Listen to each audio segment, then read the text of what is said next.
ہے ہمارے لیے درس عبرت ہے.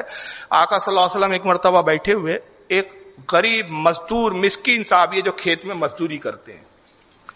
وہ کھیت سے مزدوری کر کے اپنے گھر کی طرف جا رہے تھے. پسینے میں پورے کپڑے بھیگے ہوئے تھے ان کے. مزدوری کر کے آ رہے تھے اور عرب کی گرمی بھری دوپہر میں وہ مزدوری کر کے اب گھر کی طرف آ رہے ہیں کہ دوپہر کا کھانا وانا کچھ کھاؤ آرام کرو پھر دوبارہ مزدوری کے لیے جاؤں گا. تو اللہ کے نبی صلی اللہ علیہ وسلم تشریف فرما ایک جگہ اور کچھ صحابہ بیٹھے ہوئے. تو انہوں نے حضور کو دیکھا تو سوچا سرکار بیٹھے چلو حضور سے ملاقات کر لو. آئے سلام کیا تو اللہ کے نبی صلی اللہ علیہ وسلم نے فرمایا کہ کہاں سے آ رہے ہو؟ یا رسول اللہ میں مزدوری کر کے آ رہا ہوں. آپ نے فرمایا تم نے بہت اچھا کیا. جو شخص اپنے اہل و عیال کے لیے کسب کرتا ہے محنت کرتا ہے اللہ اس کا رسول اس سے خوش ہوتے. آؤ ہمارے پاس بیٹھ جاؤ. آپ نے بازو بٹھا لیا ان کو. پسینے میں بھیگے ہوئے جسم سے پسینے کی بدبو آ رہی ہے ان کے. آقا نے اپنے بازو بٹھا لیا. صحابہ دیکھ رہے ہیں. اتنے میں ایک بڑے امیر و کبیر صحابی آتے ہیں بہت پیسے والے صحابی تھے. وہ آئے انہوں نے حضور کو سلام کیا. حضور نے کہا تم بھی بیٹھو. تو اب جگہ نہیں تھی. اس طرح ایک صحابہ آلریڈی بیٹھے ہوئے تھے ادھر یہ مزدور صحابی اور اس کے بازو ایک جگہ خالی تھی. آپ نے کہا یہاں بیٹھ جاؤ. تو انہوں نے دیکھا یار یہ تو مزدور ہے پسینے میں کپڑے بھیگے ہوئے. اب حضور کا حکم تھا بیٹھ تو گئے لیکن وہ کیسے بیٹھے تھوڑا دور کھسک کے بیٹھے ان سے. حضور نے انداز دیکھ لیا. سرکار کو چلا لایا. فرمایا کہ اے شخص تو اس سے تھوڑا دوری اختیار کر رہا ہے. کیا تجھے ڈر ہے کہ اگر تیرا لباس اس کے لباس سے چھو جاتا تو تیری دولت اس کو پہنچ جاتی؟ جملے سنیے. تو اس سے جو دوری اختیار کیا تو نے اس مزدور سے اس مسکین صحابی سے غریب صحابی سے میرے اس کے پسینے میں شراب اور کپڑے ہیں تو نے اپنے کپڑوں کو اس سے ہٹایا تو کیا تجھے یہ ڈر تھا کہ تیرے کپڑے اس کے کپڑے سے مس ہو جاتے تو تیری دولت اس کو پہنچ جاتی؟ یا رسول اللہ ایسا تو نہیں تھا. کہا کیا پھر یہ ڈر تھا کہ اس کی غریبی تجھے مل جاتی؟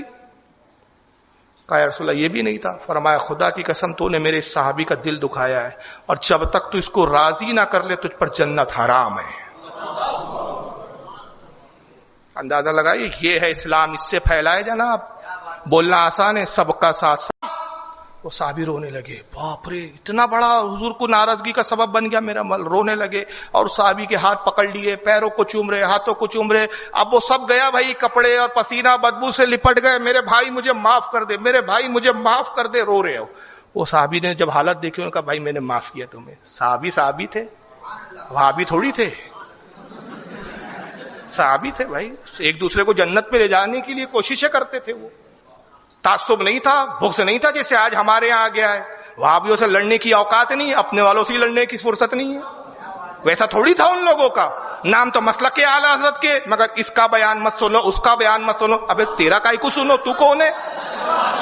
پہلے اپنی اوقات تو بتا. تیرے کو تو بول رہے بیٹھ جا سامنے تو بیٹھتا نہیں تو.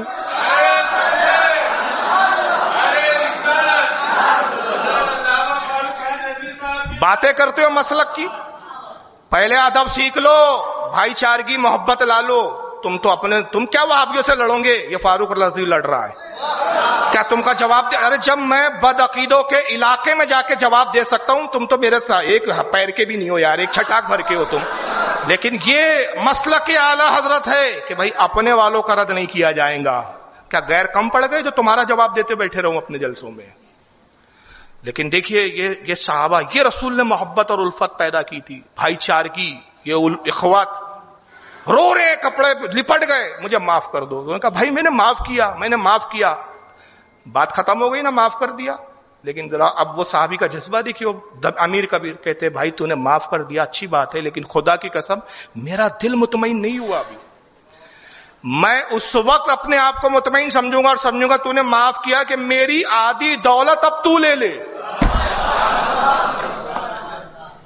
کیا محبت پیدا کی تھی رسول اللہ نے یار. کیا الفت پیدا کی تھی. کیا بھائی چارگی تھی. یہ جب ہجرت کر کے گئے تھے نا صحابہ وہ تاریخ پڑھو تو آنکھوں میں آنسو آ جاتے. یہ مہاجر صحابہ جب مدینے میں گئے تو انصاری صحابہ نے کیا کیا تھا. یہ مہاجروں کے پاس زمین نہیں تھی. یہ تو بیچارے لٹے پٹائے سب چھوڑ چھاڑ کے ہجرت کر کے آئے تھے. ان کے پاس زمینیں نہیں کاروبار نہیں رہنے کے لیے جگہ نہیں. انصاری صحابہ آتے تھے اور کہتے تھے بھائی یہ مکان آدھا تم لے لو آدھا ہمارے لیے.